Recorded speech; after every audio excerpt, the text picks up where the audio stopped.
Okay चलिए भाई, good morning. हम लोग +1 का चैप्टर स्टार्ट कर रहे थे सेट्स। दो बातें मैं आपको क्लियर कर दूं, क्योंकि कल मैं किसी स्टूडेंट से बात कर रहा था, तो बात करते करते उसने कहा कि सर बोर्ड की अगर अकेली प्रिपरेशन कर लें तो भी तो सफिशिएंट है। वैसे मैं एक बात बता दूं, हम हर एक टीचर ना प्रोफेशनल है, सब अपना फायदा देखते हैं, मैं भी और दूसरे भी। इसलिए एक बात ध्यान रखना, मेरा कहना यह है कि बोर्ड के बगैर तो आप कुछ कर नहीं सकते, पर मेरा कहना यह भी है कि अकेले बोर्ड से भी आप कुछ नहीं कर सकते।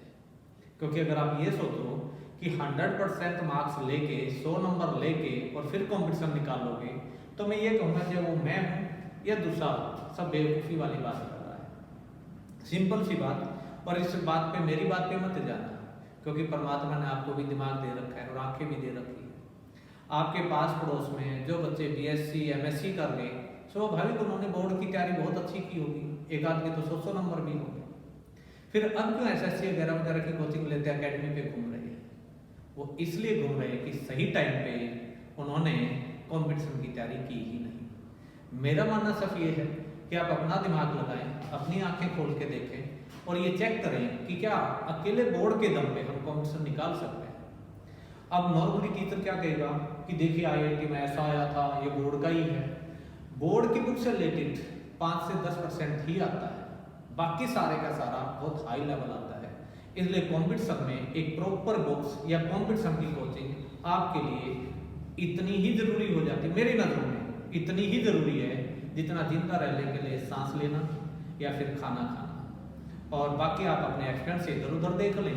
आपको भेड़ चाल का हिस्सा बनना है तो आप स्कूलों में भी जाइए, ट्यूशन पढ़िए, 100% नंबर लीजिए और उसके बाद असफलता की लाइन में लग जाइए।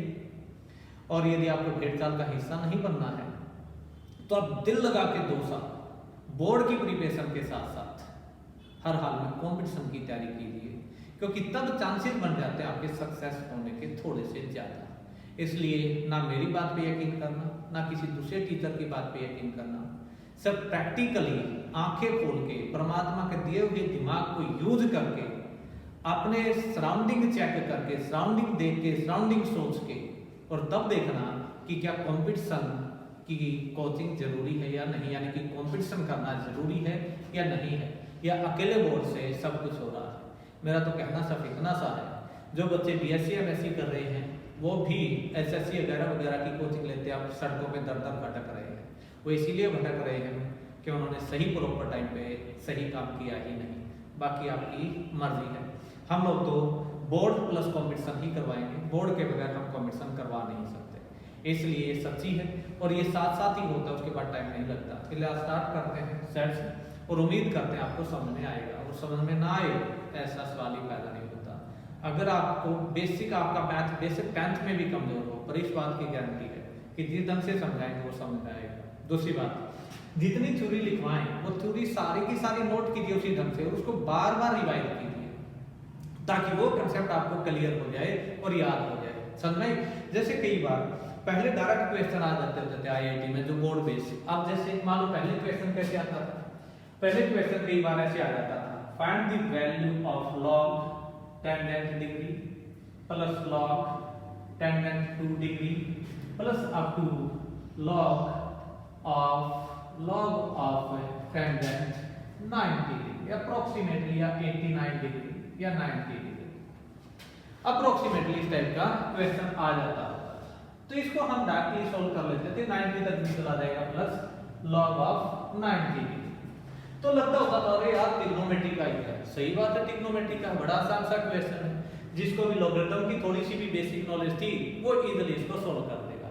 पर अब ऐसे नहीं आता। अब क्वेश्चन कैसे आता है, if a-1 sin square theta plus a-3 sin theta plus p is equal to 0, it is true for all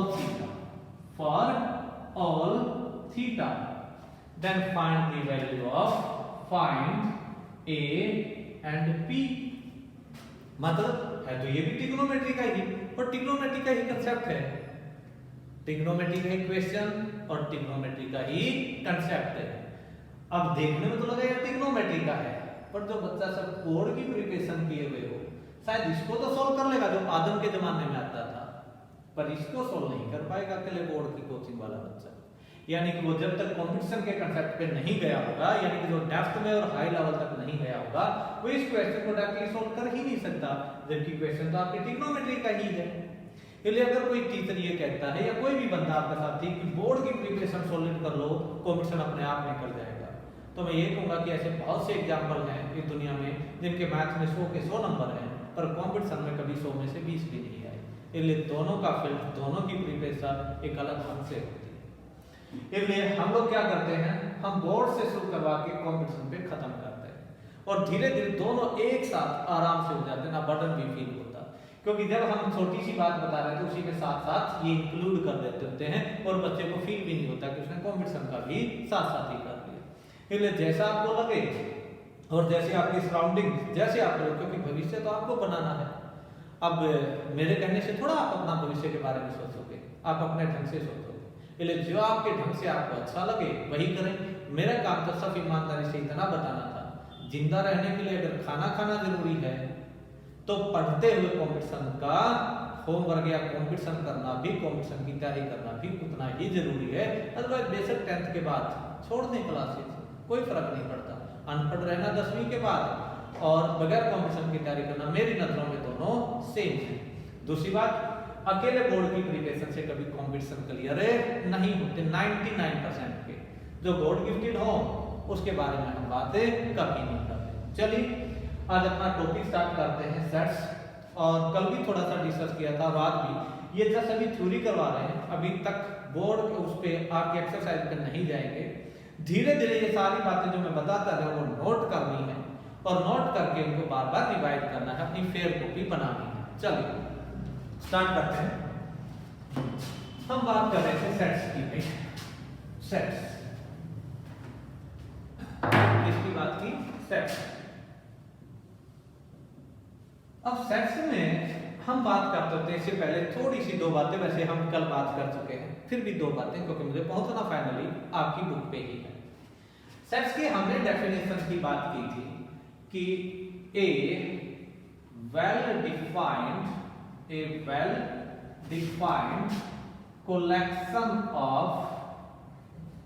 collection of objects, a well defined collection of objects। इसका मतलब मैंने कल भी बात की थी कि मेरे पास दो शब्द बहुत इंपॉर्टेंट हैं, एक वेल डिफाइंड और एक कलेक्शन। अब दो बातें आ जाएंगी। मेरे पास एक वर्ड है कलेक्शन, और मैं ये भी कह सकता हूं एक वर्ड है, इकट्ठा बात कर लूं तो एक वर्ड है मेरे पास well defined collection. Well defined collection. Collection तो किसी भी चीज की, मैं कहता हूं भाई अच्छे आदमी, all rich persons, all rich person, all rich person, collection तो ये भी है।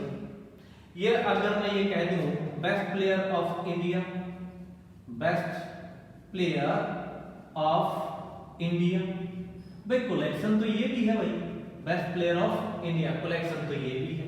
ऑल रिच पर्सन्स कलेक्शन तो ये भी है। मोस्ट डेंजरस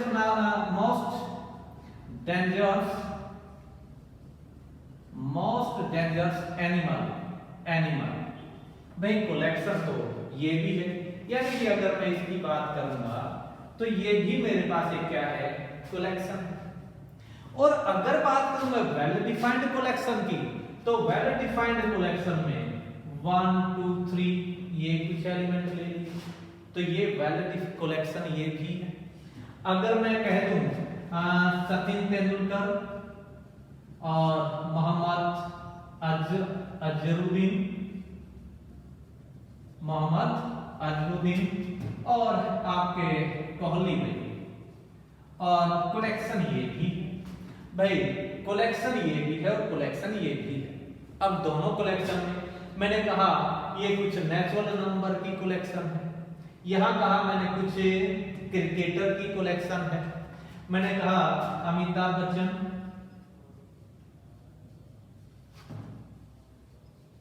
अमिताभ बच्चन और चलिए आजकल जो भाई ऋषि कपूर।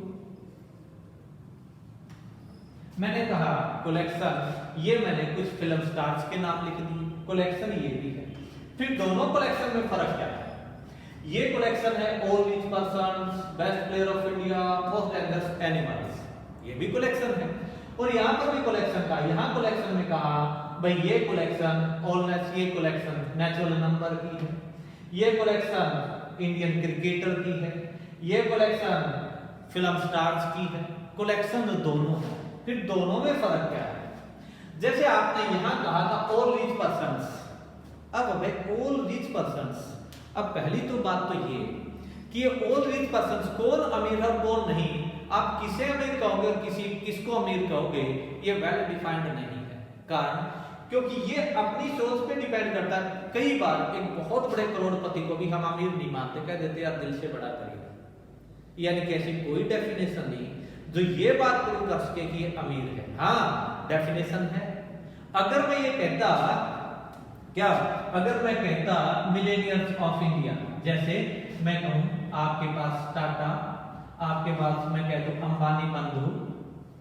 अंबानी बंधु, और मैं कहूं ये मिलेनियर्स का सेट है, ये मिलेनियर्स है।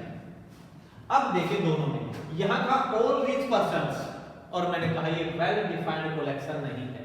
जबकि उन्हीं अमीर आदमियों को मैंने यहां नाम लिखे और कहा मिलेनियर्स का सेट है, तो आप कहोगे हाँ ये वेल डिफाइंड। कारण करोड़पति होना, अरबपति होना, लखपति होना ये वेल डिफाइंड है क्योंकि इसकी डेफिनेशन है, पर अमीरी की डेफिनेशन नहीं है। इस पे आप ऑब्जेक्शन कर सकते हो, यार काहे का अमीर किसी की मदद तक भी नहीं करता, ऑब्जेक्शन आ गया ना। पर यहां पर मैंने क्या कहा, मिलेनियर्स है भाई, अब यहां ऑब्जेक्शन कर ही नहीं सकते क्योंकि मिलेनियर्स की डेफिनेशन होती है। इसलिए यहां पर जो मैंने कलेक्शन लिखी वो सारी की सारी वेल डिफाइंड कलेक्शन लिखी, और जब मैंने यहां कलेक्शन लिखी तो जस्ट आदमी या कुछ पर्सन का, कुछ ऑब्जेक्ट्स का सिर्फ एक समूह इकट्ठा किया, यानी उनके नाम को इकट्ठा कर लिया, उनको कलेक्ट करके बता दिया। तो दोनों में एक बहुत बड़ा डिफरेंस है। यही बात इसलिए मैं कह रहा था कि इसमें दो वर्ड बहुत इंपॉर्टेंट है, वेल डिफाइंड और एक collection. A well defined collection of objects, well collection का वेल डिफाइंड होना बहुत कंपलसरी है सेट होने के लिए। ये मेरे पास कलेक्शन है पर ये वेल डिफाइंड नहीं है, पर ये भी मेरे पास कलेक्शन है पर ये वेल डिफाइंड है। क्यों? क्योंकि सारी दुनिया कहेगी, इस पे कोई ऑब्जेक्शन नहीं कर सकता कि नेचुरल नंबर का सेट है, इस पे कोई ऑब्जेक्शन नहीं कर सकता ये सचिन तेंदुलकर, मोहम्मद अजहरुद्दीन, कोहली वगैरह एक इंडियन क्रिकेटर की कलेक्शन है, इस पे कोई ऑब्जेक्शन नहीं कर सकता ये फिल्मी स्टार्स की कलेक्शन है, इस पे कोई ऑब्जेक्शन नहीं कर सकता कि ये आज के दिन मिलेनियर्स है। पर यहाँ पर हर किसी पे बेस्ट प्लेयर ऑफ इंडिया, यार आप सचिन तेंदुलकर को बेस्ट मान सकते हो सकता है कोई कोहली को बेस्ट मान ले, मतलब आप जिसको बेस्ट मानते हो दूसरे वाला ऑब्जेक्शन कर देगा। बेस्ट की कोई डेफिनेशन नहीं होती, वो तो पसंद और नापसंद पे बेस्ट और वर्स्ट हो गया। इसलिए यहाँ पर ये कलेक्शन जरूर है पर वेल डिफाइंड कलेक्शन नहीं है। इसलिए ये जो सारी चीजें कही इसकी कलेक्शन को मैं सेट में काउंट नहीं कर सकता। जब मैं इनकी कलेक्शन की बात करूं तो मैं इन सब को एक सेट के रूप में डिफाइन कर सकता हूं, या इस कलेक्शन को मैं सेट कह सकता हूं। तो मैंने अभी तक जितनी बातें की, किस की बातें की, हम बात कर रहे हैं अपने पास सब और सब किसकी, कि भाई कलेक्शन कौन सी है और वेल डिफाइंड कलेक्शन कौन सी है, या कलेक्शन में और वेल डिफाइंड कलेक्शन में डिफरेंस क्या है। एक बात बताइए यार, मोस्ट डेंजरस एनिमल, कोई कोबरा को या कोई लायंस को बहुत खतरनाक मानता है, पर कुछ लोग तो यार उसके ऊपर बैठ के, लायंस के ऊपर बैठ के भी सवारी कर लेते हैं। सर्कस में भी देखा होगा वो हंटर पे भी डांस कर रहा होता है। कहने का मतलब क्या है, कुछ कहते हैं दुनिया में सबसे ज्यादा जो खतरनाक है, मोस्ट डेंजरस एनिमल है वो तो आदमी है। इसलिए वो तो हर किसी की अपनी अपनी सोच पे है, डेफिनेशन तो है ही नहीं मोस्ट डेंजरस की। अगर मैं ये कहूं कि एक कलेक्शन कीजिए most talented writer of India, most talented writer of India, writer of India, तो मैं कहूंगा सही बात है, ये कलेक्शन है पर मेरे पास वेल डिफाइंड कलेक्शन नहीं है। कारण क्योंकि मोस्ट टैलेंटेड, आप किसी को टैलेंटेड मानते हो, दूसरा किसी को टैलेंटेड मानता है, इसलिए आप इस पे तो कह ही नहीं सकते कि मोस्ट टैलेंटेड है। कोई मुंशी प्रेमचंद को मानेगा, ठीक है, कोई किसी दूसरे को मान लेगा, कोई किसी तीसरे को मान लेगा, कोई चेतन भगत को मान लेता है, कोई मुंशी प्रेमचंद को मान लेता है, ठीक है, कोई कालिदास को मान लेता है, कोई मानता है और कोई नहीं मानता है, कोई किसी को मानता है, कोई किसी को मानता है।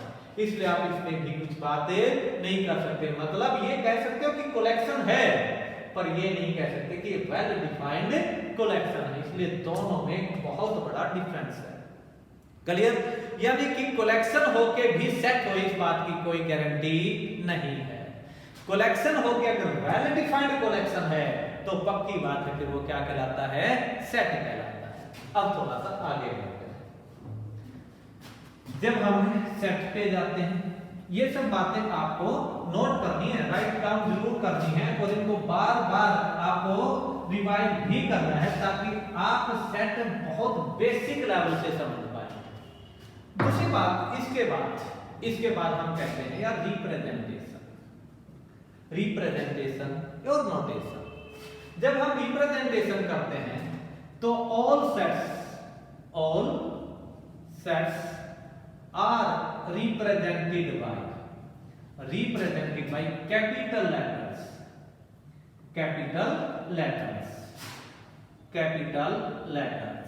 As capital A, capital B, capital C and so on. यानी कि जब मुझे किसी सेट को रिप्रेजेंट करना होता है तो हमेशा मैं कैपिटल लेटर से ही डिनोट कर देता हूं। किससे डिनोट करता हूं? कैपिटल लेटर से ही डिनोट कर देता हूं। जैसे अगर मुझे set of natural number n, जैसे मैंने कहा n किसकी रिप्रेजेंटेशन है? 1, 2, 3 एंड सो ऑन, इसे कहते हैं सेट ऑफ नेचुरल नंबर। क्या कहते हैं? Set of natural number. Set of natural number के बाद अगर मैं होल नंबर को W से डिनोट करते हैं। किससे डिनोट करते हैं? W से डिनोट करते हैं। इसमें इंक्लूड हो जाती है 0, 1, 2, 3 एंड सो ऑन। ये क्या है? ये सेट ऑफ होल नंबर है, होल नंबर। भाई पहले वाला n कैपिटल ही लिखा ना, स्मॉल तो नहीं लिखा ना, ये नोटेशन और फिक्स है, ये अप्रोक्सीमेटली ये नोटेशन फिक्स है, इसलिए लिखवा रहा हूं। n set of natural number को डिनोट करने के लिए लेते हैं। W set of whole number में 0 और इंक्लूड हो जाती है, इसके अलावा कुछ इंक्लूड नहीं होता। होल नंबर के बाद आपके पास इंटीजर, कई बार I से डिनोट कर देते हैं और कई बार Z से भी डिनोट कर देते हैं। इंटीजर को कई बार कैपिटल I से और कई बार कैपिटल Z से डिनोट कर लेते हैं। इसकी नोटेशन दो होती है, I भी होती है और Z भी होती है। इसमें क्या होते हैं? माइनस इंफिनिटी से, यानी कि -3, -2, -1, 0, 1, 2 अप टू इंफिनिटी तक सारे के सारे नेगेटिव और सारे के सारे पॉजिटिव नंबर इंक्लूड होते हैं। ये बात सच है, हमें ये पता है कि इनको होल नेचुरल नंबर क्यों कहते हैं, हम ये भी जानते हैं क्यों कहते हैं। इन्हें होल नंबर क्यों कहते हैं, हम ये भी जानते हैं कि क्योंकि आप 10th में पढ़ के आए होंगे, टीचर ने स्वाभाविक रीजन भी बताया होगा इनको नेचुरल नंबर क्यों कहते हैं, इन्हें होल नंबर क्यों कहते हैं और इन्हें इंटीजर क्यों कहते हैं। मैं ये मान के चलूंगा क्योंकि आप ये 10th में पढ़ गए हैं तो इनका नाम कैसे पढ़ा, ये इसको नेचुरल नंबर क्यों कहा, इसे होल नंबर क्यों कहा, इसे इंटीजर क्यों कहा, ये मैं मान के चलूंगा कि आपके टीचर ने 10th में आपको बताया है। क्योंकि हर एक 10th को पढ़ाने वाला टीचर, स्कूल में पढ़ाने वाला टीचर इंटेलिजेंट है और उसने जो आपको नॉलेज दी वो अपनी तरफ से बहुत अच्छी दी है, चलिए मैं मान के चलूंगा वो ये सब बता के चले। यानी कि ये सेट ऑफ इंटीजर किससे डिनोट होता है? Z से डिनोट होता है। इसके बाद क्या है भाई, हम किसकी बात कर रहे हैं? Representation set, all sets are represented by capital letters.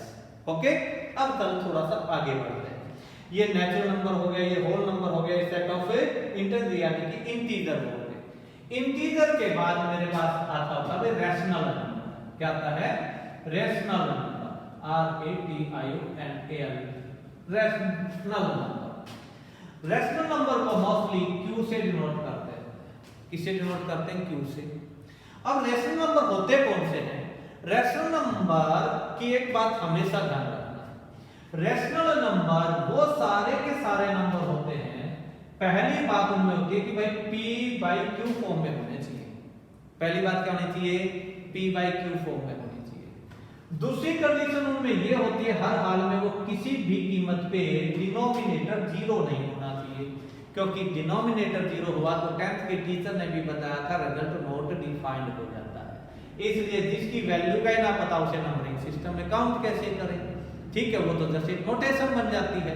इसलिए कहा कि क्यू जीरो नहीं होना चाहिए। और तीसरी बात है, ये कंडीशन है, ये तो रीजन था कि होना नहीं चाहिए, मजबूरी थी, पर ये डेफिनेशन में इंक्लूड है कि p और q दोनों आपके पास इंटीजर होने चाहिए। यानी कि अगर मैं रैशनल नंबर को डिफाइन करता हूं तो रैशनल नंबर की डेफिनेशन में क्या है? पहली बात p बाई क्यू फॉर्म में होना चाहिए, डिनोमिनेटर जीरो नहीं होना चाहिए, और तीसरी कंडीशन क्या थी? p और q दोनों ही हर हाल में क्या होने चाहिए? इंटीजर होने चाहिए। बिल्कुल जस्ट बेसिक करवा रहे हैं, बिल्कुल जड़ से, धीरे धीरे अपने आप से।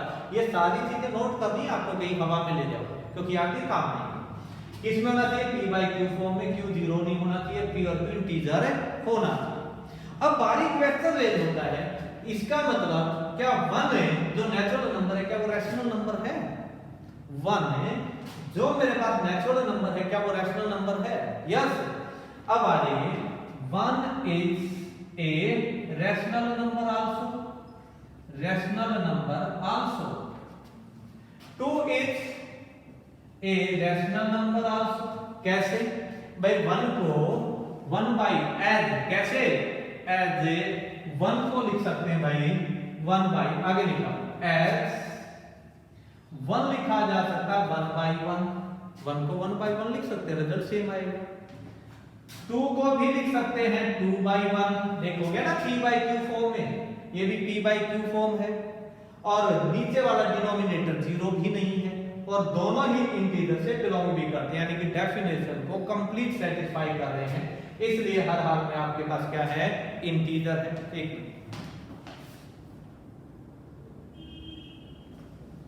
ओके, समझ गए? यानी कि ये आपको दिखाई नहीं दे रहा है। यहां से आगे चलिए हम लोग आ जाते हैं, यही बात थी ना। अब चलिए थोड़ा सा आगे।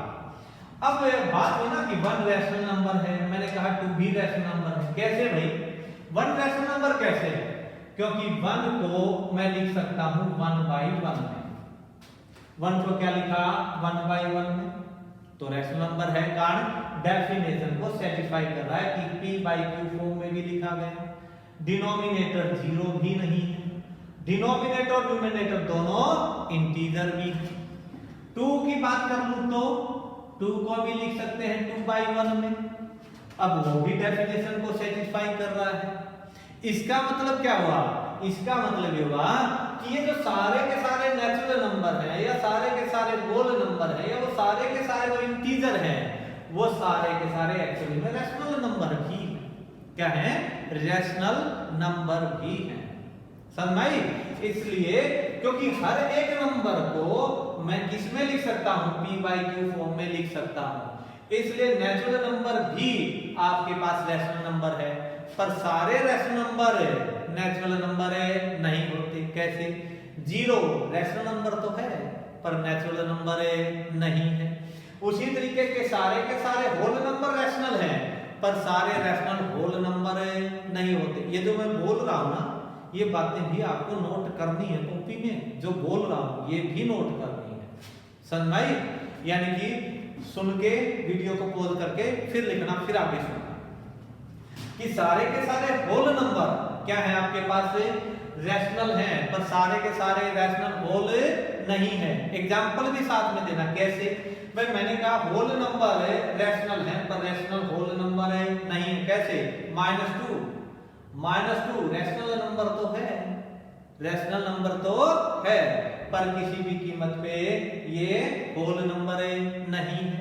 इसी तरीके सारे के सारे इंटीजर रैशनल तो हैं, पर सारे के सारे रैशनल इंटीजर नहीं है। कैसे?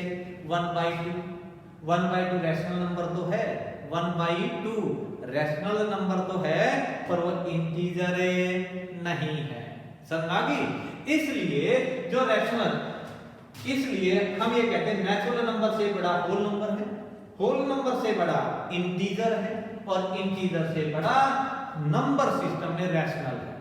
रैशनल के बाद दूसरी टाइप, इसकी रैशनल के बाद दूसरी टाइप मेरे पास क्या आती है? दूसरी टाइप आती है इरेशनल नंबर। किसकी बात आई? Irrational number. इरेशनल नंबर को मोस्टली IR से डिनोट करते हैं, इरेशनल नंबर। इरेशनल नंबर वो नंबर होते हैं जो आपके पास p/q फॉर्म में ना लिखा है, या जनरली हम कहते हैं कि जैसे √2, डेफिनेशन क्या? ये कहते हैं नॉन टर्मिनेटिंग और non recurring number. Non terminating non recurring number irrational number कहलाती है। डेफिनेशन और 10वीं में भी पढ़ के आए। नॉन टर्मिनेटिंग और नॉन रिकरिंग नंबर क्या होते हैं? नॉन टर्मिनेटिंग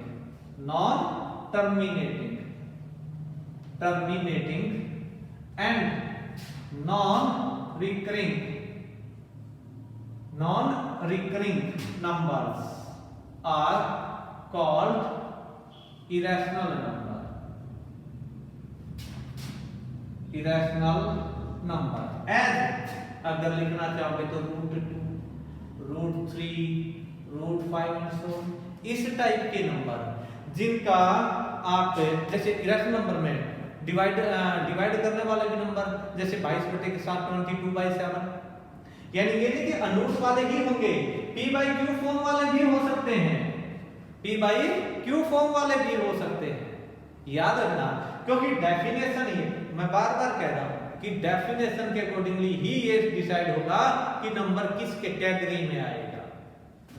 अब √2, √3, √5 इसका मतलब ये थोड़ा है कि सारे के सारे जो अनरूट में होते हैं वही इरेशनल है, बिल्कुल नहीं।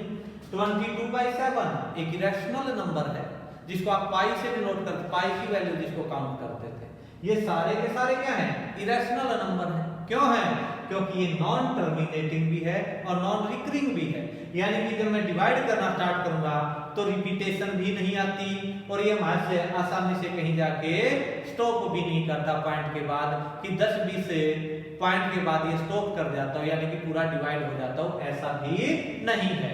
इसलिए वो नंबर जो p/q फॉर्म में बेशक लिखे जाएं पर डिवाइड हो, क्योंकि देखिए यहां पर मैं और यहां पर मैं एक कंफ्यूजन ऑटोमेटिकली जनरेट हो गया, क्योंकि p/q फॉर्म में ये भी है और डिनोमिनेटर 0 भी नहीं है और दोनों इंटीजर भी हैं, पर फिर भी रैशनल नहीं है।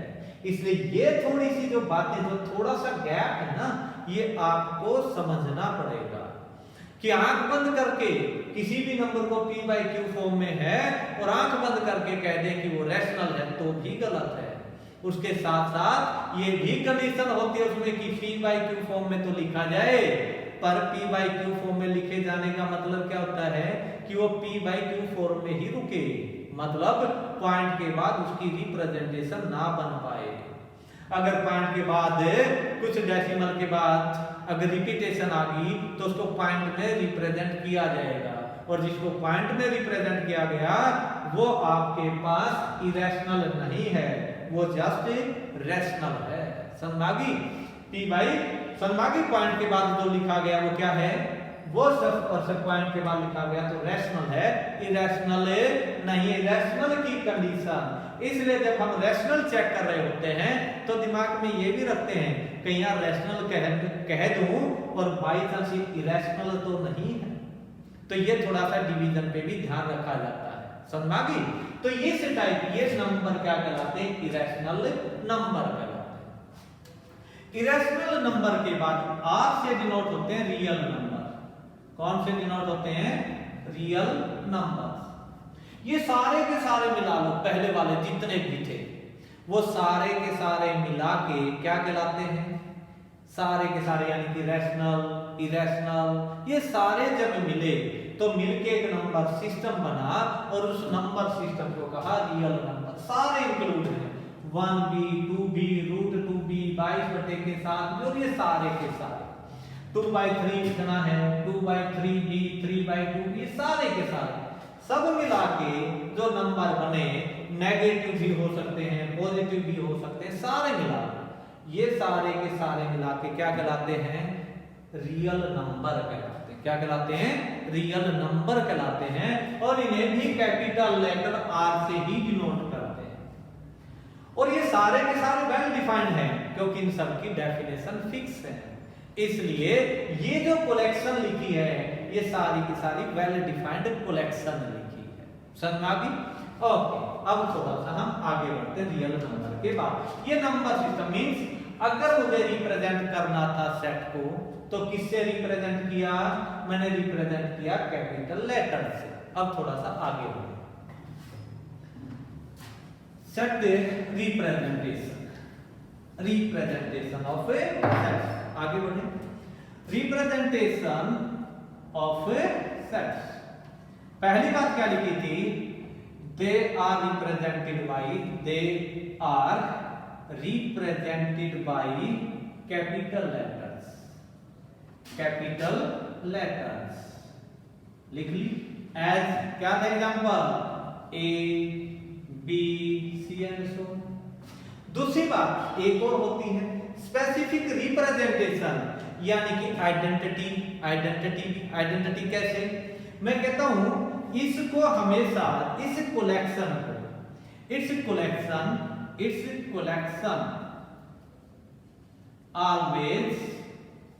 always put in curly brackets।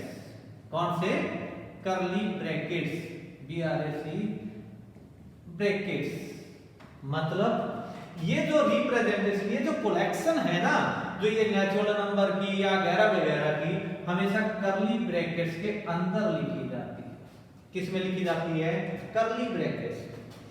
It's collection always put in curly brackets.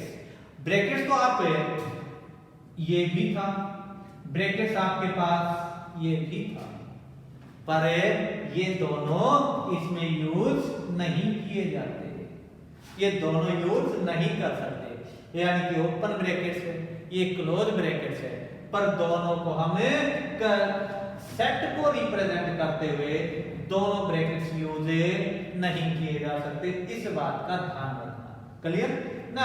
ये दोनों चीजें हम यूज नहीं करते। कर्ली ब्रैकेट्स हमेशा लिखे जाते। तीसरी बात, इट्स एलिमेंट्स। हाँ ओके, सेट्स में ऑल कलेक्शन मतलब ऑब्जेक्ट्स की कलेक्शन, एलिमेंट्स की, किसी भी चीज की, जिस भी टाइप की, ह्यूमन बीइंग की, वो कलेक्शन तो ऑब्जेक्ट्स की एक representation means its elements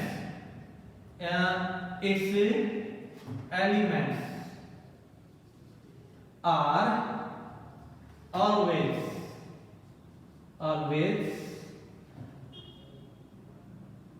always put in brackets by using commas, अब समझिए कैसे, क्या कहना चाह रहा था? इसका मतलब ये हुआ कि जब मैं सेट को लिखता हूं तो पहली बात आई मैं कैपिटल लेटर से लिखता हूं, दूसरी बात कही कि कर्ली ब्रैकेट्स में लिखता हूं। जो यहां कलेक्शन लिखूंगा वो उसके एलिमेंट्स कहलाते हैं, जैसे ए बी सी डी, ये कलेक्शन है। ए बी सी डी की यानी कि 4 अल्फाबेट्स की, और सारी दुनिया जानती है कि ये 4 अल्फाबेट्स ही हैं। अब ये जब मैं एलिमेंट एज ए सेट के रूप में लिखने लगा तो देखिए यहां पर मैंने कोमा यूज किया है। क्या यूज किया है? कोमा। तो इनके जो एलिमेंट्स हैं, एलिमेंट्स के बीच में हमेशा रिप्रेजेंट करते हुए हम कोमाज यूज करते हैं। तीसरी बात, ये जो एलिमेंट्स हैं ये कभी भी कैपिटल में बैन नहीं है, याद रखना बैन नहीं है, पर हमें ये हमेशा स्मॉल लेटर्स में ही यूज करते हैं। ये जो अंदर वाले हैं इन सबको हम इसका एलिमेंट्स कहते हैं। क्या कहते हैं? एलिमेंट्स कह सकते हैं, मोस्टली एलिमेंट्स कह सकते हैं। आप यूनिट भी कह सकते थे क्योंकि यूनिट है भाई, एक यूनिट यूज कर रखी है। आप इसको यूनिट भी कह सकते थे। मोस्टली और जनरली मैथमेटिकली यूज करते हम इसको इनका एलिमेंट्स कहते हैं। क्या कहते हैं? एलिमेंट्स कहते हैं। क्लियर? इसका मतलब हुआ कि अभी तक मैंने जब सेट को रिप्रेजेंट करने की बात की, अभी तक मैं सेट पे आया नहीं, अब तक मैं सब कुछ बातों पे आया। कुछ बातें क्या कही कि एक अभी तक डेफिनेशन पे भी नहीं आया। डेफिनेशन पे आने का भी मुझे कल लेक्चर की रिक्वायरमेंट पड़ेगी। अभी तक जो बातें मैंने बताई वो सारी बातें आपको फेयर कॉपी पे नोट करनी है, ताकि बार बार रीड करो तो कोई गलती होने की चांसेस खत्म हो जाए। इसलिए इस बात का ध्यान रखना। यहां तक आती है क्या?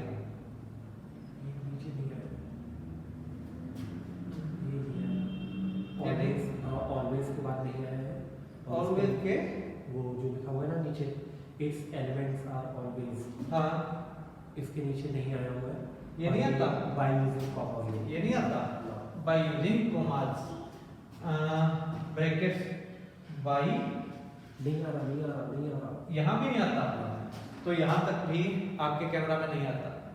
कोई बात ओके भाई, राइट डाउन कर लेना जरा पॉज करके। इट्स एलिमेंट्स और always put in brackets bye using commas, क्योंकि मैंने वो नीचे लिखा है इससे, और इसे जब नीचे लिखा तो वो आपके कैमरा में नहीं आया है, यानी कि वीडियो रिकॉर्ड में नहीं आ पाया, क्योंकि इसका जहां तक फोकस बना वो उस फोकस से नीचे चला गया। इसलिए थोड़ा सा इस बात का ध्यान रखें। ओके, ये एलिमेंट्स की बात समझ में आ गई। इसे हम इसका एलिमेंट्स कहते हैं। क्या कहेंगे? एलिमेंट्स कहेंगे। ओके, आपको सब यही तक ये बातें नोट करनी है। अब कल हम इसकी डेफिनेशन पे जाएंगे, पूरी पे कंप्लीट। हम यहां से अब कल स्टार्ट करेंगे कि अब इसका मतलब क्या है। ठीक है, थोड़ा सा चलिए कंक्लूड कर लेते हैं। ओके, थैंक यू, फिर मिलते हैं।